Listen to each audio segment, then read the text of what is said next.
गुरु प्यारी सात संगत जी, आप सभी को प्यार भरी राधा स्वामी जी। एक बार एक लड़का था। वह अपने दादाजी के साथ सत्संग घर में सेवा पर आता रहता था। सत्संग घर में सेवा करता था। जब उसने 12वीं के पेपर दिए उसके बाद वह कुछ दिन फ्री था। उसका घर में मन नहीं लगता था, तो उसके दादाजी ने उससे कहा, बेटा तुम सत्संग घर में चले जाया करो, वहाँ सेवा चलती रहती है। सेक्रेटरी साहब तुम्हें कोई न कोई सेवा ज़रूर दे देंगे। अगले दिन दादाजी तो अपनी दुकान पर चले गए। वह लड़का सत्संग घर में चला गया। सेक्रेटरी साहब जी ने उसको गेट पर बैठने की सेवा दे दी। वह लड़का अब रोज़ बाहर गेट पर बैठकर सेवा करता था। उसका खाना, चाय, पानी वगैरह सेक्रेटरी साहब सब गेट पर ही भिजवा देते थे। कुछ दिन तो ऐसे सब कुछ ठीक चलता रहा। एक दिन सेक्रेटरी साहब उसको खाना देने भूल गए, तो वह लड़का सुबह से शाम तक सेवा में लगा रहा, परंतु किसी ने भी उसको पानी तक नहीं पूछा। शाम को जब ड्यूटी चेंज हुई तब वह अंदर आया तो सेवादार से सेक्रेटरी साहब के बारे में पूछने लगा। वह सेक्रेटरी साहब से मिलना चाहता था। सेवादारों ने कहा कि सेक्रेटरी साहब की एरिया सेक्रेटरी साहब के साथ मीटिंग है, वह वहाँ पर गए हैं। अब तो वह तुम्हें कल ही मिलेंगे। वह लड़का रात को अपने घर चला गया। सुबह उठकर फिर अपनी सेवा पर पहुँच गया। उस दिन भी वह पूरा दिन गेट पर सेवा करता रहा। वह सुबह बस घर से एक कप चाय पीकर आया था।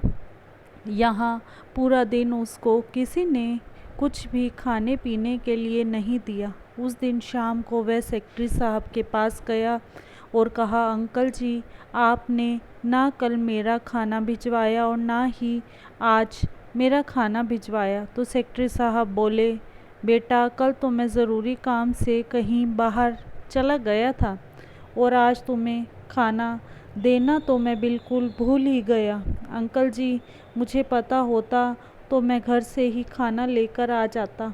सेक्रेटरी साहब बोले, मुझे माफ़ करना बेटा, तुम बहुत अच्छी सेवा कर रहे हो, मैंने तुम्हें खाना ही नहीं दिया।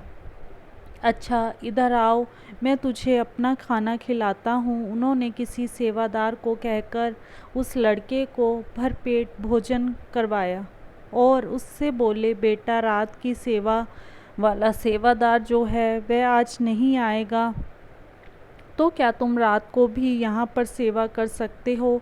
वह लड़का मना नहीं कर सका। सेक्रेटरी साहब ने उसे रात को भी गेट पर ड्यूटी देने के लिए रोक लिया और बोले, बेटा रात को अंदर से गेट बंद करके सो जाना, अगर कोई आ जाए तो तुम गेट मत खोलना। वह लड़का गेट बंद करके वहीं कुर्सी पर ही कंबल लपेट कर सो गया। रात को आकर किसी ने गेट खटखटाया। वह लड़का उठ गया और बोला, कौन है? तो उन्होंने कहा, गेट खोलो। लड़के ने घड़ी में समय देखा तो रात के 3 बजे थे। लड़का बोला कि मुझे गेट खोलने की आज्ञा नहीं है। तो वह प्यार से बोले, क्या मुझे एक गिलास पानी मिलेगा? वह अंदर जाकर एक गिलास पानी लेकर आया। अब पानी देने के लिए तो उसको गेट खोलना ही था। वह लड़का बोला, अंकल मैं गेट खोलूँगा, आप अंदर तो नहीं आएंगे, क्योंकि मुझे सेक्रेटरी साहब का हुक्म है कि गेट नहीं खोलना। जब उस लड़के ने गेट खोला तो सामने बाबा जी खड़े थे। वह लड़का बाबा जी को देखकर बहुत हैरान हो गया और उनके चरणों से लिपट गया। प्यारे बाबा जी ने उसको उठाकर अपने गले से लगा लिया और बोले, बेटा आज तुझे भोजन नहीं मिला, इसके लिए सेक्रेटरी साहब का कोई दोष नहीं है, वह तो मैंने ही तुझे 2 दिन भूखा रखवाया था। बेटा तेरे को 2 जन्म भिखारी के मिलने थे, तुम्हारी सेवा से खुश होकर और 2 दिन भूखा रख कर तुम्हारे वह कर्म ख़त्म हो गए हैं। वह लड़का बाबा जी के दर्शन करके और अपने कर्मों के कटने के कारण बहुत खुश था। बाबा जी को ऐसे सीधे और सच्चे सेवादार बहुत पसंद है। इसी के साथ एक छोटी सी साखी और है। एक बार एक आदमी था, उसने बड़े महाराज सावन जी से नाम ले रखा था और सत्संग घर में सेवा भी करता था। वह घोड़ा गाड़ी चलाता था। सत्संग घर में भी कभी घोड़ा गाड़ी की ज़रूरत होती थी तो वह सामान उठाने के लिए आ जाता था। कुछ समय के बाद उसका घोड़ा मर गया तो वह बहुत रोया और दुखी होकर बोला, मुझको सतगुरु जी ने मेरी सेवा का यही इनाम दिया है कि मेरा घोड़ा मर गया। वह सतगुरु की तस्वीर के आगे बैठकर रोने लगा, दोष देने लगा। बोला, आज से मैं आपके दर पर कभी नहीं आऊँगा और ना ही आपसे कोई रिश्ता रखूँगा। वह रात को सोया हुआ था तो उसे कोई आहट सुनाई दी तो वह उठ बैठा और क्या देखता है कि महाराज जी उसके सामने कुर्सी पर बैठे हैं। वह इसे एक सपना समझकर फिर सो गया। थोड़ी देर के बाद फिर उसे आहट सुनाई दी। यह देखकर वह सोच में पड़ गया कि मैंने तो सतगुरु जी से अपने सारे रिश्ते तोड़ लिए हैं, फिर यह मुझे दिखाई क्यों दे रहे हैं।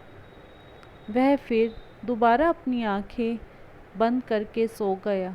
महाराज जी बोले, भाई तेरा घोड़ा मर गया है, मैं उसका अफसोस करने आया हूँ। वह बोला, महाराज जी मैं घोड़े के बिना क्या करूँगा, क्योंकि घोड़े के बिना तो मेरी गाड़ी भी नहीं चलेगी। महाराज जी बोले, इसीलिए तुमने मुझसे अपने सारे रिश्ते तोड़ लिए और सारा दोष मुझ पर डाल दिया। तुझे अपने सतगुरु पर बस इतना ही विश्वास है। महाराज जी ने कहा, तुम्हें पता है कि तेरा इकलौता बेटा मरने वाला था। हमने तो काल से झगड़ा करके तेरे बेटे को बचा लिया और उसकी जगह तेरे घोड़े को लेकर जाने का हुक्म दे दिया। फिर महाराज जी ने उसको बाबा जी और काल की हुई बातचीत का सारा वृतांत दिखाया, जिसमें काल उसके बेटे को लेने के लिए आया था। महाराज जी ने काल को उसके घोड़े को लेकर जाने का इशारा किया। काल लड़के की जगह पर घोड़े को लेकर चला गया। यह सब देखकर उस सेवादार ने बाबा जी को माथा टेका और उनके चरणों में गिरकर रोने लगा। सतगुरु जी जो करते हैं हमारे भले के लिए ही करते हैं, उसमें ज़रूर कोई ना कोई राज छिपा होता है। साध संगत जी, इसीलिए हमें अपने सतगुरु पर पूरा पूरा भरोसा रखना चाहिए। कई बार ऐसा होता है कि हमारे ऊपर कोई बड़ा संकट आना होता है तो बाबा जी हमारी सेवा और सिमरन के कारण उसको छोटा कर देते हैं, जिसका हमें कभी पता भी नहीं चलता। जिसको नाम मिल चुका है वह सतगुरु के हाथों से कभी भी बाहर नहीं जा सकता। सतगुरु हमेशा उसके साथ रहते हैं, उसकी संभाल करते हैं। भजन में प्रगति अनेक बातों पर निर्भर करती है। शिष्य का कर्तव्य है कि सतगुरु द्वारा बताई गई विधि से भजन सिमरन को पूरा समय दे और उसके फल की चिंता ना करे। यह तो उनकी चिंता का विषय है। इसकी देखभाल सतगुरु करते हैं। कभी कभी कर्मों का कोई ऐसा चक्र आ जाता है कि भजन सिमरन एक नीरस कार्य प्रतीत होता है और प्रगति का कोई अनुभव नहीं होता। शिष्य समझने लगता है कि उसे छोड़ दिया गया है और भजन का कोई फल नहीं मिल रहा है। इनमें से कोई भी बात कभी नहीं होती, क्योंकि सतगुरु शिष्य को कभी नहीं छोड़ते और ना ही कभी भजन सिमरन फल प्रदान करना बंद करता है। भजन में लगाया गया हर एक क्षण आपके खाते में लिखा जाता है। कृपया आप इस विचार को त्याग दें कि आप पीछे हो रहे हैं या सतगुरु ने आपको छोड़ दिया है। विश्वास, प्रेम और भक्ति के साथ अपना भजन सिमरन पहले की तरह ही करते रहें और बाकी सब उस कुल मालिक पर छोड़ दें। इसी के साथ इजाज़त चाहते हैं। मिलते हैं अगली साखी में। तब तक के लिए राधा स्वामी जी। अगर आपको साखी अच्छी लगी हो तो चैनल को सब्सक्राइब करना ना भूलें जी, और कमेंट बॉक्स में राधा स्वामी अवश्य लिखें जी। राधा स्वामी जी।